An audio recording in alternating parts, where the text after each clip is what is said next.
हाय दोस्तों, मैं योगेश विश्वकर्मा आज आपके सामने एक ऐसे दृष्टांत को रख रहा हूँ। वह दृष्टांत है रामधारी सिंह दिनकर जी का लिखा हुआ कृष्ण कर्ण संवाद। आज जो मैं यह प्रसंग आपको सुनाने जा रहा हूँ, यह प्रसंग राष्ट्रकवि रामधारी सिंह दिनकर के काव्य संग्रह कृष्ण की चेतावनी से लिया गया है। जब कृष्ण दुर्योधन की सभा में शांति दूत बनकर जाते हैं और मात्र 5 गांव की मांग करते हैं, उस पर भी वो मना कर देता है और युद्ध के लिए अडिग रहता है। उसके बाद श्री कृष्ण अपना विराट स्वरूप दिखाते हैं और युद्ध के लिए ललकार कराते हैं। वहां से वापसी के मार्ग में उन्हें कर्ण दिखाई देता है। तत्पश्चात कृष्ण उसे अपने रथ में बिठा लेते हैं। देखें इसे दिनकर जी ने कितने सुंदर शब्दों में वर्णित किया है। एक एक लाइनों पर गौर करिएगा तो पूरी महाभारत का जो दृश्य है वो आपको उसकी झलक एक एक लाइनों में देखने को मिल जाएगी। और मैं यहाँ पे आपको विश्वास दिलाता हूँ कि जो भी रामधारी सिंह दिनकर जी ने अपने पंक्तियों में एक एक लाइनों का जो श्रृंगार दर्शाया हुआ है, अपने आप में अद्भुत है। ऐसे ही नहीं उन्हें राष्ट्रकवि कहा जाता है।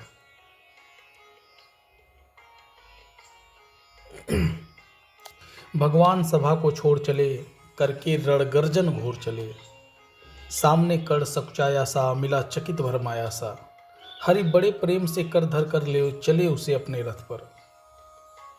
रथ चला परस्पर बात चली, समदम की टेढ़ी घात चली।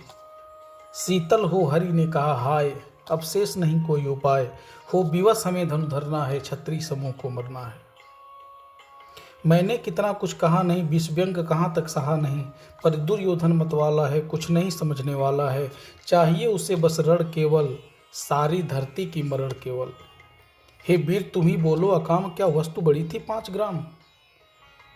वह भी कौरव को भारी है, मति गई मूड़ की मारी है। दुर्योधन को बोधू कैसे, इस रण को अवरोधूं कैसे। कर्ण से कहते हैं श्री कृष्ण जी कि सोचो क्या दृश्य विकट होगा रण में जब काल प्रकट होगा। सोचो क्या दृश्य विकट होगा जब रण में काल प्रकट होगा। बाहर शोणित की तप्त धार, भीतर विधवाओं की पुकार। निरसन बिसर्ण बिल्लाएंगे, बच्चे अनाथ कहलाएंगे। चिंता है मैं क्या और करूं, शांति को छिपा किस ओट धरूं। सब राह बंद मेरे जाने, हाँ एक बात यदि तू माने। तो शांति नहीं जल सकती है, सम्राग्नि अभी टल सकती है। पा तुझे धन्य है दुर्योधन, तू एकमात्र उसका जीवन। तेरे बल की है आस उसे, तुझसे जय का विश्वास उसे। तू संग न उसका छोड़ेगा, वह क्यों रण से मुख मोड़ेगा। क्या अघटनीय घटना कराल, तू प्रथा कुछ का प्रथम ताल। बन सूत अनादर सहता है, कौरव के दल में रहता है।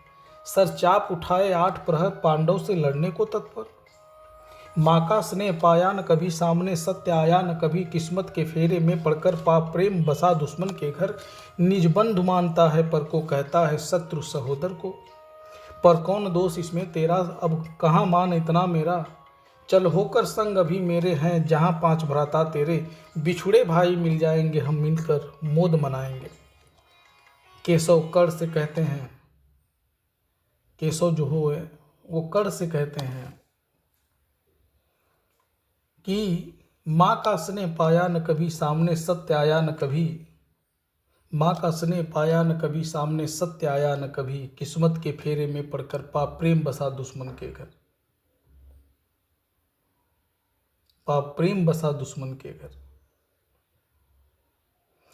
निज बंधु मानता है पर को कहता है शत्रु सहोदर को। पर कौन दोष इसमें तेरा, अब कहाँ मान इतना मेरा। चल होकर संग अभी मेरे है, जहाँ 5 भ्राता तेरे। बिछुड़े बिछुड़े भाई मिल जाएंगे, हम मिलकर मौत बनाएंगे। कुंती का तू ही तनय ज्येष्ठ, बल बुद्धिशैल में परम श्रेष्ठ। मस्तक पर मुकुट धरेंगे हम, तेरा अभिषेक करेंगे हम। आरती समोद उतारेगी,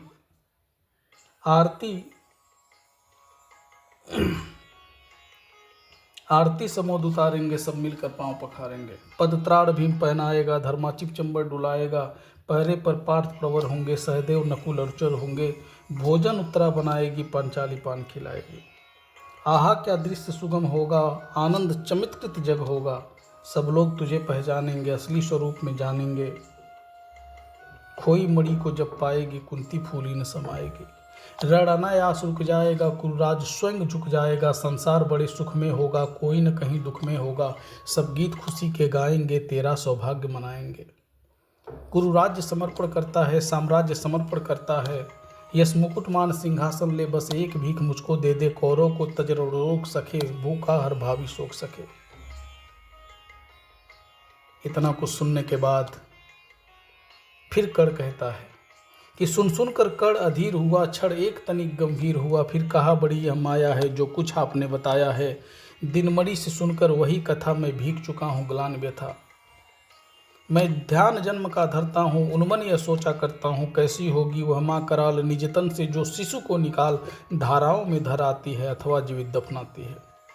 सेवती मास 10 तक जिसको पालती उदर में रख, जिसको जीवन का अंश मिला खिलाती है। अंतर का रुधिर पिलाती है, आती फिर उसको फेंक कहीं। नागिन होगी वह नारी नहीं। हे कृष्ण आप चुप ही रहिए, इस पर न अधिक कुछ भी कहिए। सुनना न चाहते तनिक श्रवण, जिस माँ ने मेरा किया जनन। वह नहीं नारी कुलपाली है, वह नहीं नारी कुलपाली थी, सरपीड़ी परम विकराली थी। पत्थर समान उसका ही था, सूत से समाज बढ़कर प्रिय था। गोदी में आग लगा करके मेरा कुलवंश छिपा करके, दुश्मन का उसने काम किया, माताओं को बदनाम किया। माँ का पै भी न पिया मैंने, उल्टे अभिशाप लिया मैंने। वह तो यशस्विनी बनी रही, सबकी भव मुझ पर तनी रही। कन्या वह रही अपरिणिता, जो कुछ बीता मुझ पर बीता। मैं जाति गोत्र से हीन दीन, राजाओं के सन्मुख मलिन। जब रोज अनादर पाता था, कह क्षुद्र पुकारा जाता था। पत्थर की छाती फटी नहीं, कुंती तब भी तो कटी नहीं।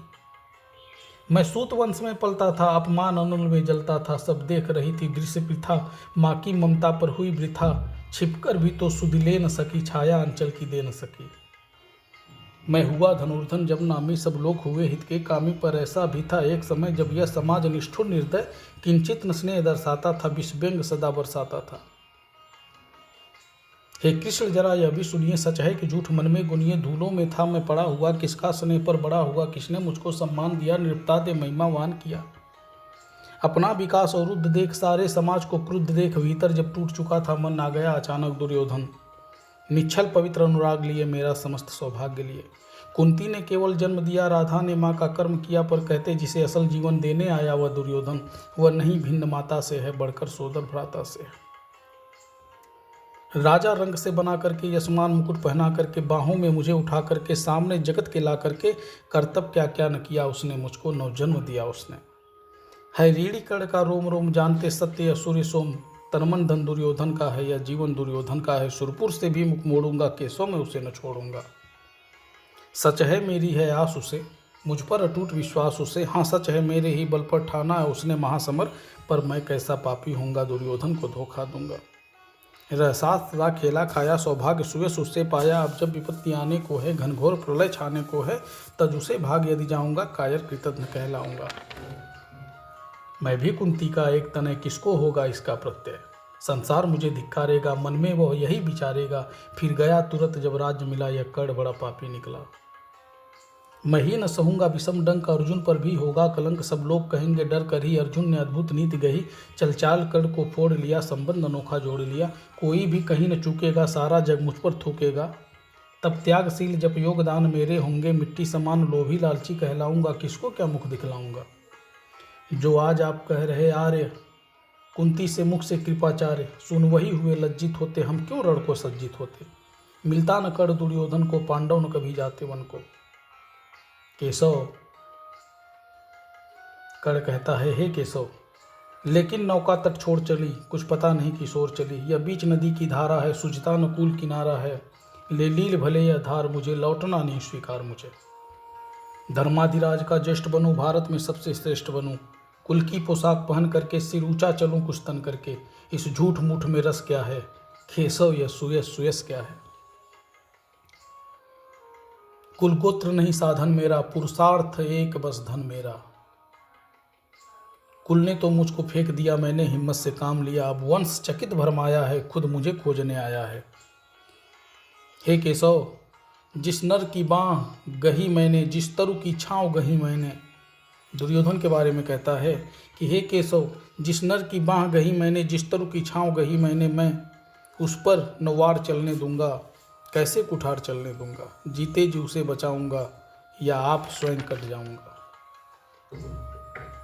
सम्राट बनेंगे धर्मराज या पाएगा कुरुराज ताज, लड़ना भर मेरा काम रहा, दुर्योधन का संग्राम रहा।